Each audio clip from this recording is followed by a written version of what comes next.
So I got these from the Walgreens back when they had their Halloween stuff out. And I have been thinking about Creature from the Black Lagoon specifically all morning. So I'm just going to be rambling about the Creature from the Black Lagoon, I guess.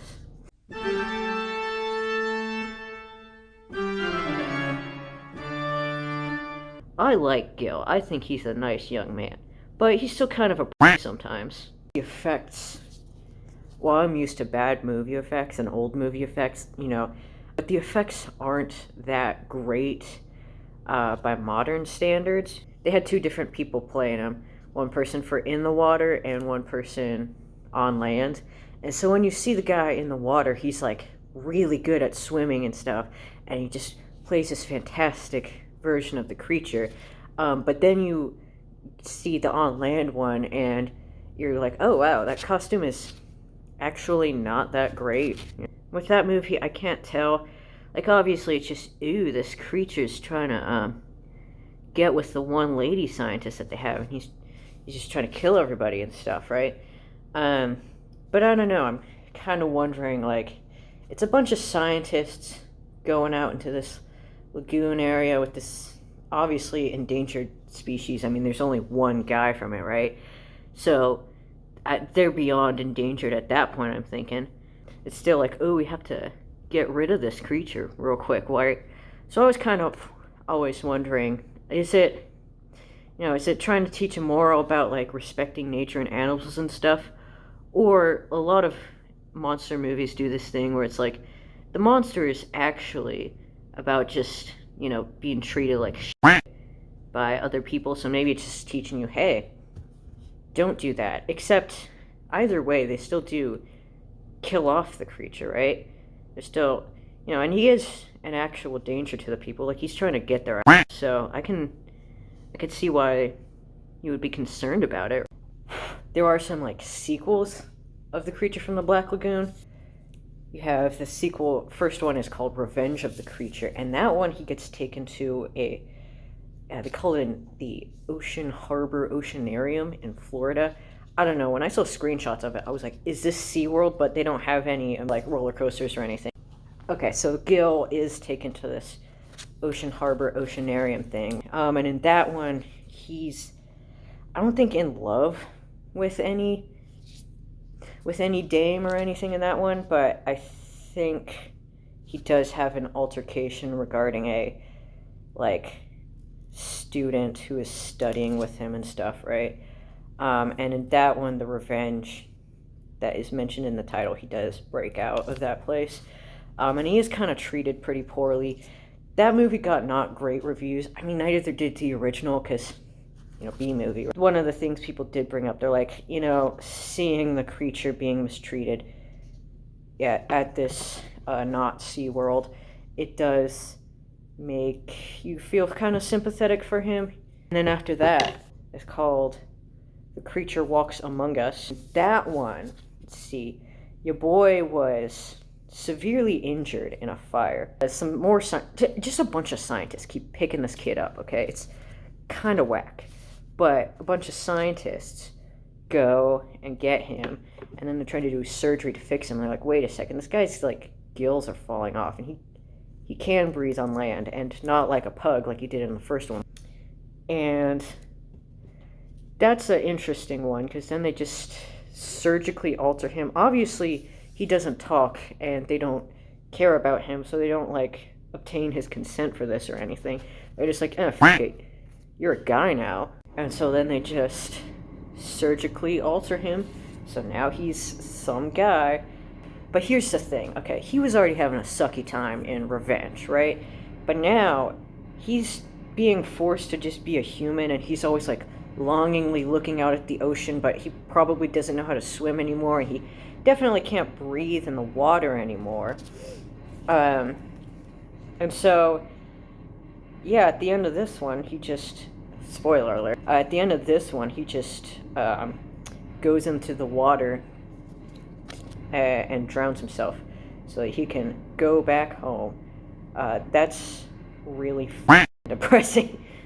There was a parody musical of it in like 2009. It was just a 30-minute thing that would play at Universal Studios. And like, okay, it was at the amusement park. So the point is that you just have a place to sit down in the air conditioning for like half an hour. It's not like a great, and again, it's a parody of a B movie, so it's already kind of, the songs are kind of good. Black Lagoon was the first song where, you know, it's just setting the scene. It's like, ooh, there's some spooky stuff happening here. Oh, and it's funny, but it's funny this time. And then you have Slay Me. That's probably the best song.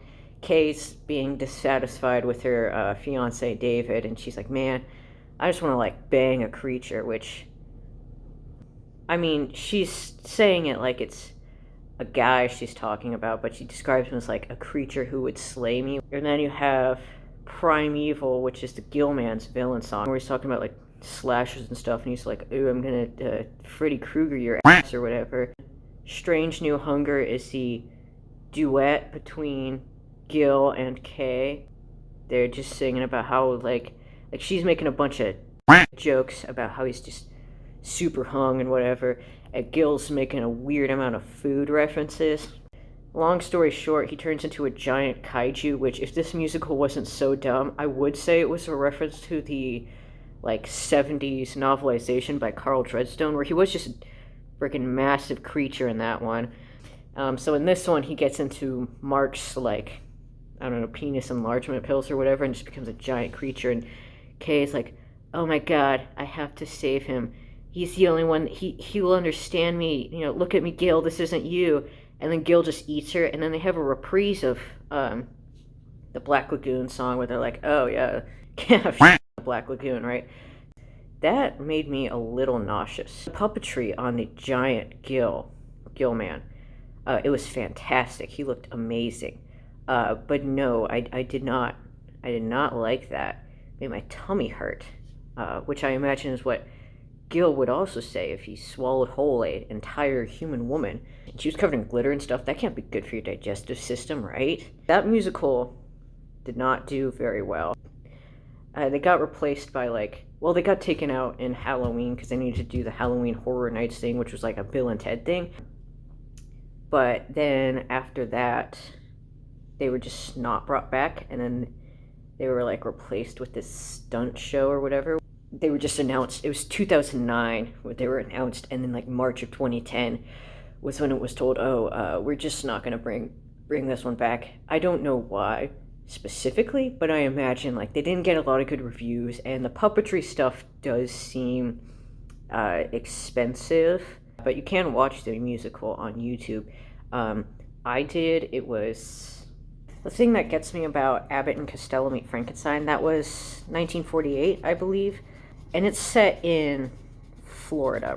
You have Abbott's character Chick and Costello's character Wilbur. They do basically the same dynamic that they normally do. Chick, he's the serious, irritated one, and he does do jokes, but it's mostly on Wilbur. And Wilbur is the funny one, and he's fat and sort of, and he's like, oh, there's ghouls, right?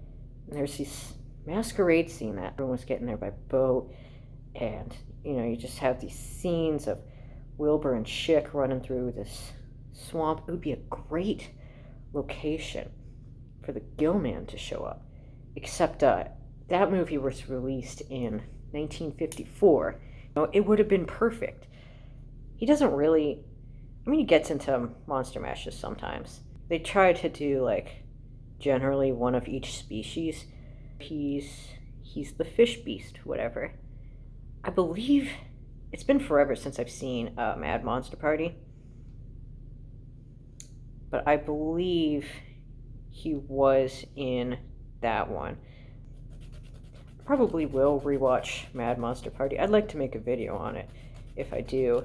I'm just assuming it's not going to hold up.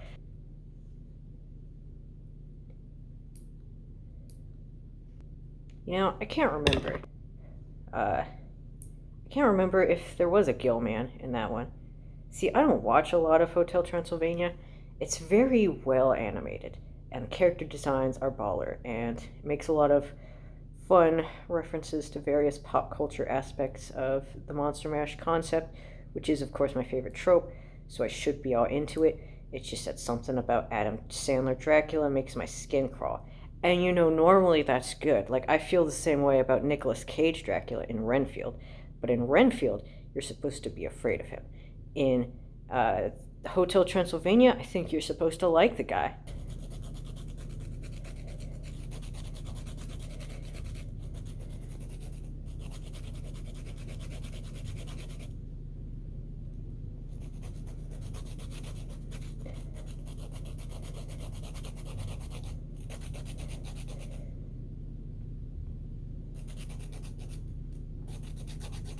And I want to see Gil, like, up at a sushi restaurant with his friends.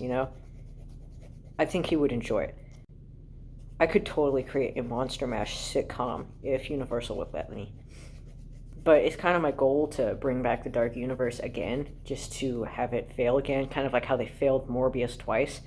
Um, so Universal probably would never hire me for that. Yeah, here's how the nails turned out.